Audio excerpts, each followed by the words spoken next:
আচ্ছা, আপনাদের সবথেকে পছন্দের সবজি কি বলুন তো? আমার তো আলু। সে পোস্ত হোক বা তরকারি। আলু কিন্তু চাই।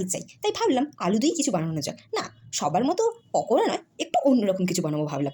তাই তার জন্য ১ম এ কড়াতে ২ চামচ তেল দিয়ে তার মধ্যে ১/২ চামচ গোটা জিরে, ঝাল অনুযায়ী কাঁচা লঙ্কা কুচি, অল্প হলুদ গুঁড়ো, ১/২ চামচ নুন, সেদ্ধ করা আলু দিয়ে সবকিছু ভালো করে মিশিয়ে নিয়ে তার মধ্যে ১/২ চামচ কসুরি মেথি, ১/২ চামচ জিরে গুঁড়ো, ১/২ চামচ ধনে গুঁড়ো আবারও ভালো করে মিশিয়ে নিয়েছি। এরপর ১ কাপ ময়দার মধ্যে নুন, কালো জিরে, অল্প খাবার সোডা, ১/২ চামচ ঘি, অল্প চিনি সবকিছু দিয়ে একটা ডো আগে থেকে মেখে নিয়েছি। এবার ওই ডো থেকে একটা বড় রুটি বানিয়ে তার মধ্যে আলুর পুর দিয়ে হাতের সাহায্যে রোল করে এইভাবে ছোট টুকরো করে কেটে নিয়েছি। এরপর অন্যদিকে একটা বাটির মধ্যে ২ চামচ ময়দা, ১ চামচ কর্নফ্লাওয়ার, সামান্য নুন ও অল্প জল দিয়ে একটা ঘন ব্যাটার তৈরি করেছি। ব্যাটারটা কিন্তু বেশি পাতলা হলে হবে না। এইরকম কনসিস্টেন্সি থাকতে হবে। এবার ভেজে নেওয়ার পালা। এবার কড়াতে তেল দিয়ে ব্যাটারের মধ্যে একবার আলুর পুঁটুলিগুলো ডুবিয়ে তারপর কড়াতে দিয়ে লাল করে ভেজে নিয়েছি। ব্যাস তৈরি হয়ে গেল সন্ধ্যার মজাদার স্ন্যাক্স। এটা কিন্তু বাচ্চারাও খেতে পারে। আর হ্যাঁ, ভিডিওটা ভালো লাগলে কিন্তু লাইক, শেয়ার, কমেন্ট করবেন। আর কমেন্টে কিন্তু অবশ্যই বলবেন আপনাদের পছন্দের সবজি কী।